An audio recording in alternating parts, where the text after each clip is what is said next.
Hi, my name's Jeremy. Welcome to the Student Health Center. How can I help you today? Well, I just was referred here by a friend. Just was looking to get some assistance. Okay, that's kind of what we're here for, to help young people to get some help that they need in whatever situation we can help them in. My name's Jeremy. Like I said, I'm a licensed clinical social worker, and we'll just get started here today. Before we get started, though, I just have to go over a couple things with you about informed consent. Do you know anything about informed consent? I think something similar with my old psychiatrist. Yeah. I had to sign a paper. Probably, yeah, absolutely. Basically, what it tells us that at our clinic, we're a very busy clinic, and we at times schedule appointments, and the clients don't show up. I'm not saying this is going to be an issue with you or anything, but sometimes it does happen, you know. And if clients don't show up and they develop a pattern, and actually it hurts the other clients that we're working with. So, basically, just to let you know on this document too that we're going to be reading over here together, that we at times, you know, if you miss appointment after appointment, then unfortunately, we'll have to give your space up to somebody else because, as you know, there is a waiting list here for our clinic. So, just to let you know that ahead of time. So, if you have appointments, just be sure to keep them. If you can't make them, just be sure to give us a call or, send us an email or something just to let us know you're not coming. We'd appreciate it greatly if you could do that for us. Right. And yeah, and it's just a couple things here. Confidentiality is really important with us. We don't want to say anything that's going to get anywhere else. So everything that's talked about here is completely confident between us. And sometimes we do have to refer to other people that your information and such. But we'll go over that here real quick. Just first of all, just to let you know that I am a mandated reporter. If you come to me and you disclose anything to me that would happen to be in regards to child abuse or neglect or elderly abuse or neglect, I'm required to report those to proper authorities because we don't, if there's a child or a senior citizen being abused or need help, then we want to make sure that they're able to get their help too.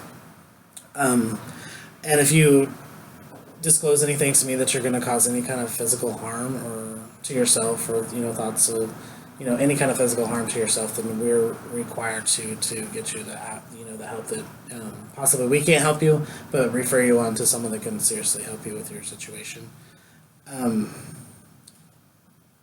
If in their discussions we talk about whatever, we want our clients to feel free and open with us.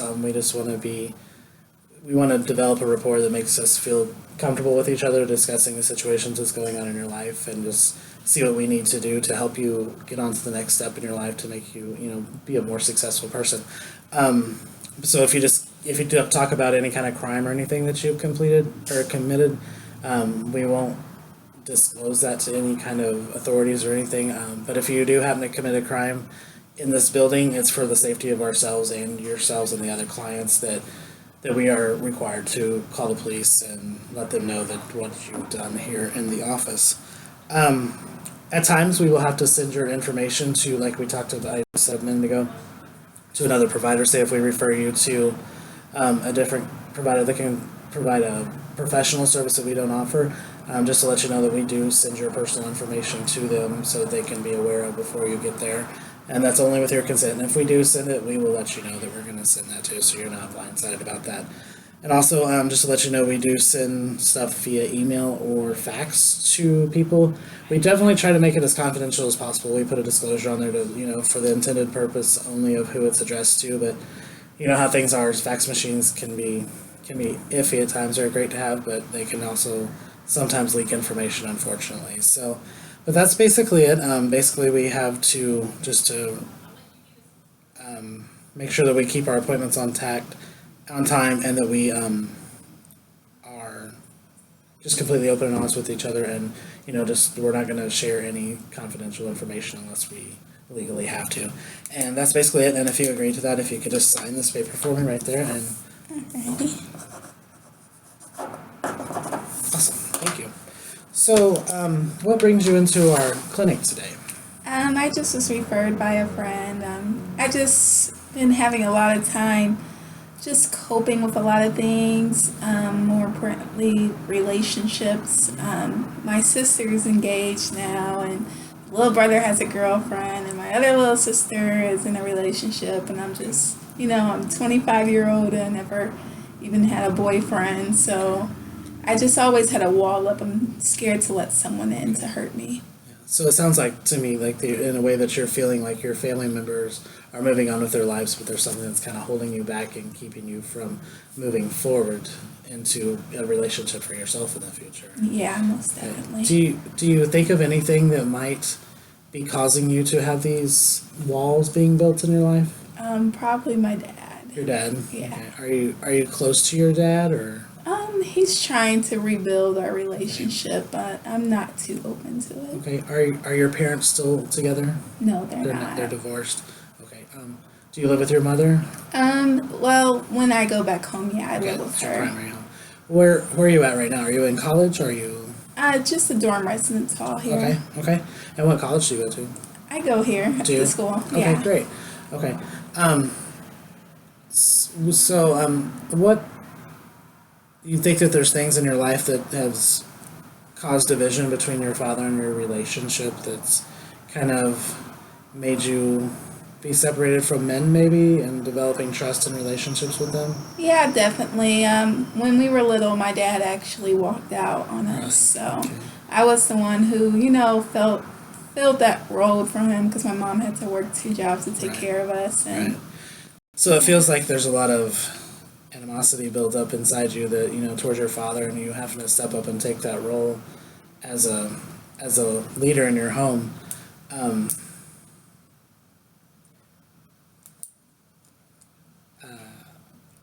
definitely, because I really felt like when he was there, I was daddy's little girl. Like whenever dad was around, I was always there, and okay. whatever he did, I was always doing. So Okay. it's like, how could you, being my own blood, walk out on me? How do I know another man who has no blood correlation to me won't do the same and Sure. hurt me just as bad? Absolutely. Have you talked to anybody else in your family about this? How do your brothers and sisters feel? They think it's a joke. They just make jokes and laugh at me Really? all the time. But I just don't think they really understand. I'm just not ready to accept anyone or give anyone the possibility to, hurt me the way that he did. And friends, I've never really created friendships either. I just won't allow anyone to get close to me because there's just that fear of being hurt again. Right. Do you have any close girlfriends or anything that, like even a best friend from childhood or anything that you stay in contact with? No, I don't have any friends. So you kind of feel isolated. In a way, I kind of isolated myself, I Did you? feel like. Okay. Okay.